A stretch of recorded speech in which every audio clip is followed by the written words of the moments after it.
कि वर्तमान में जिज्ञासा रूप जो स्वाध्याय है उसकी क्या फजीती हो रही है हम नहीं कहना चाहते।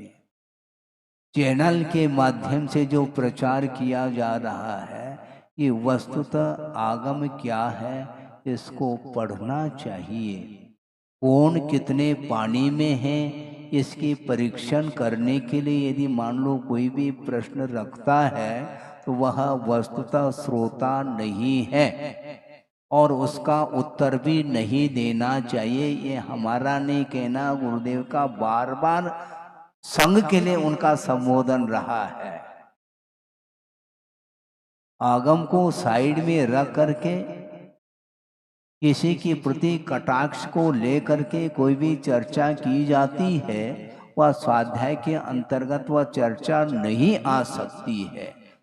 इसको जो भी विद्वान लोग हैं स्वाध्यायशील हैं उनको इसको गौर से समझने का प्रयास करना चाहिए, क्योंकि जो सामान्य जनता है वो बिल्कुल गुमराह हो सकती है।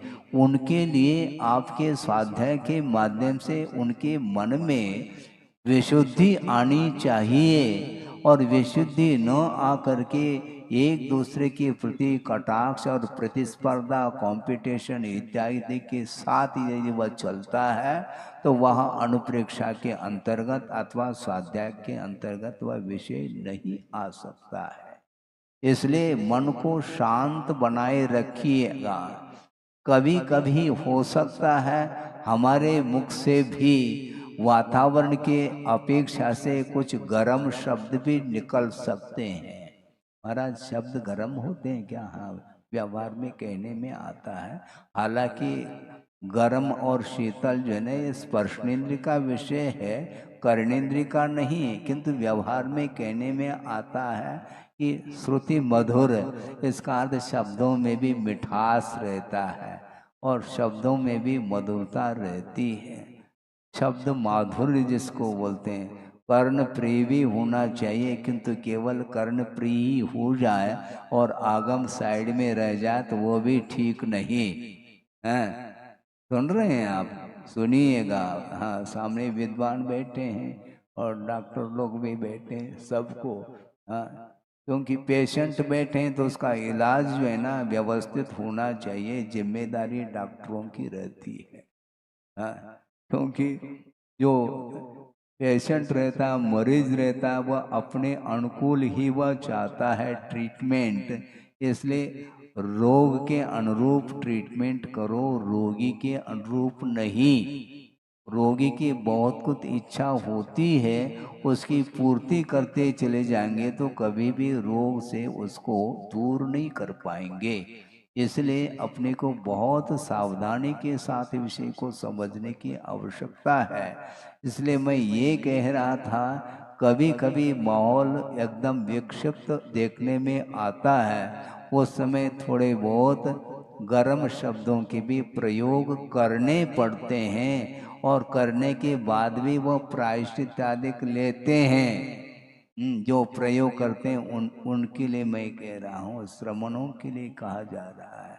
गृहस्थ की बात ही अलग है, क्योंकि श्रमण बोलने का भाव नहीं रहता, किंतु प्रसंग आ जाता है और कोई भव्य जीव आ जाता है, मार्ग पर चलना चाहता है, उसके लिए आगम के अनुरूप विषय दिया जाता है। यदि आगम से हट करके यदि मान लो वो कोई बात करता है तो उसको समझाने की आवश्यकता भी पड़ती है।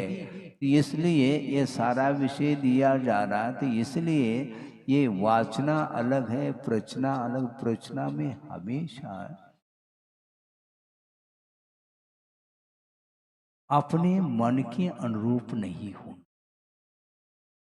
एक व्यक्ति ने कहा कि महाराज, जिस प्रकार जिज्ञासा का समाधान आगम के अनुरूप दिया जाता है, तो क्या इसी प्रकार जिज्ञासा भी आगम के अनुरूप ही रखनी चाहिए क्या? यह भी एक जिज्ञासा थी उसके। हमने कहा बिल्कुल ठीक, आगम के अनुरूप जिज्ञासा रखो, मन गड़ंत नहीं। आपका गड़ंत का त्याग है, किंतु मन गढ़ंत का त्याग होना चाहिए। हम ये दिलाना चाहते हैं आज। हाँ, मन के अनुरूप सोच विचार यदि रखेंगे तो आगम की कोई आवश्यकता नहीं पड़ेगी। फिर ऐसा नहीं, आगम के अनुरूप हमें चलना है, तो इसलिए चिंतन जो किया जाता है वह आगम के अनुरूप किया जाता है। चिंतन कराया नहीं जाता। स्वाध्याय के रूप में वाचना तो की जा सकती है, आप प्रचना भी कर सकते हैं, धर्मोपदेश भी दिया जा सकता है, आमनाई भी किया जा सकता है, अतः सूत्र गाथा इनको मुखाग्र भी कर सकते हैं। किंतु चिंतन जो होता है वो सिखाया नहीं जाता है, क्योंकि जो आगम के अनुरूप आपने पढ़ा अथवा किसी ने पढ़ाया है तो उसी के अनुरूप उसको आगम को आधार बना करके मनन चिंतन आदि करते हैं, तो उसके माध्यम से वह सारा सारा सर्वांगीण जो आगमोक्त पद्धति से जो विषय आ रहा है उसकी पुष्टि हो सकती है, उसका समर्थन हो सकता है।